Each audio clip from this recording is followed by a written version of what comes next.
of a random background build for a Deerin. I'm not gonna lie, originally I thought that this was gonna be the beginning of my alphabet challenge that I want to do. And then I realized I was not prepared. So this is when I was like, alright, I need to actually prepare a little bit. So instead, this is just a tiny little residential house. I might actually end up using this one, just depending on what Sims need homes. But it's mostly meant to be filler, so I focused a lot on the background and getting it kind of background ready. I don't know if that's a phrase, but it could be. You don't know. I left the little tail of the A though, because it's like, why not? Makes it at least not a box. It's right next door to the one that we did previously, that long kind of shotgun style business/home. And yeah, I think the kind of end result of filling in this area a little bit makes me really happy. I think there's one more lot to go. And yeah, it's cute. And I did miss building, and so it's just like, yeah, it's nice. I'm not gonna lie, I got very distracted for like a solid minute, so I don't remember what I was saying. And I could go back and listen, but that's not who we are here on this channel. This is a hobby YouTube channel for a reason. I was talking about it the other day. They're like, why do you call it a hobby? And I'm like, because then there are no standards. There are no expectations. Like, it's like any hobby that I collect. I can do whatever I want.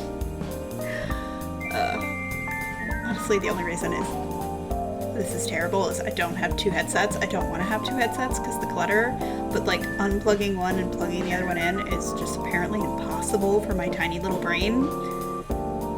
And so yeah, like I listen when I edit once, and that's about the extent of it. But hey, we're doing a part that I was really excited about, which I decided for whatever reason between these two houses I wanted like a tiny field of lavender because bees. And I used those seasonal ones originally, but they weren't uniform enough. And then I was struggling with the purple plants that I wanted to use like instead of lavender, because I had a 3-tile one, but it looked like a 2-tile one, and I had a 2-tile one, but it was too short, and then I had a 4-tile one that was too long and going off the lot. I end up making it work. You'll see when I end up doing like terrain paint that it looks cut off currently, but I do go over to the lot next door and fix it so it's seamless and consistent. But you're gonna see me fight with, because look, that's just too short. And that's not okay. It needs to, the longer one just looked right.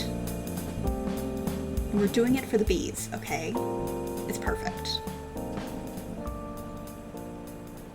And I was really kind of trying to not trash it up, but I definitely wanted it to be kind of a little overgrown, a little overrun.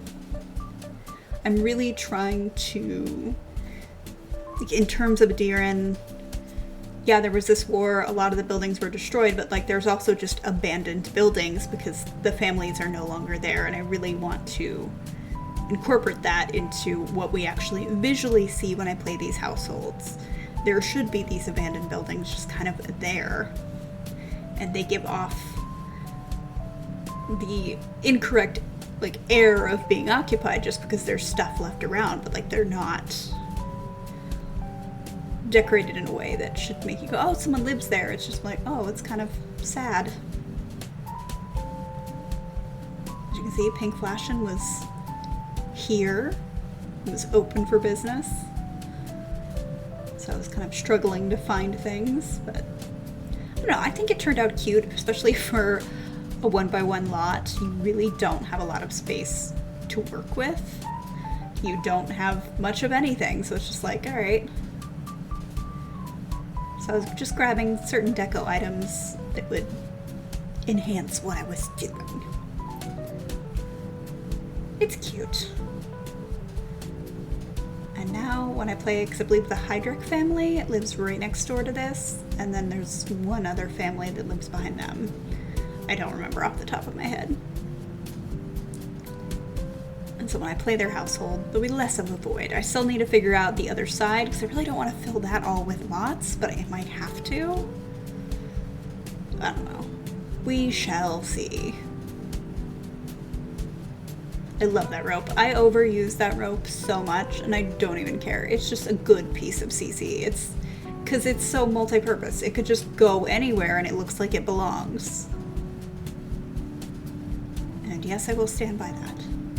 I also really like that cellar, even though that's the only color that it comes in.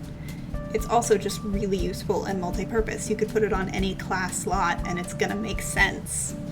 Maybe it shouldn't be necessarily on a super fancy noble lot, but the nobles aren't looking at the cellar door. They're not anywhere near the cellar door, so it can be a little crusty. It's just, it's good. It's good.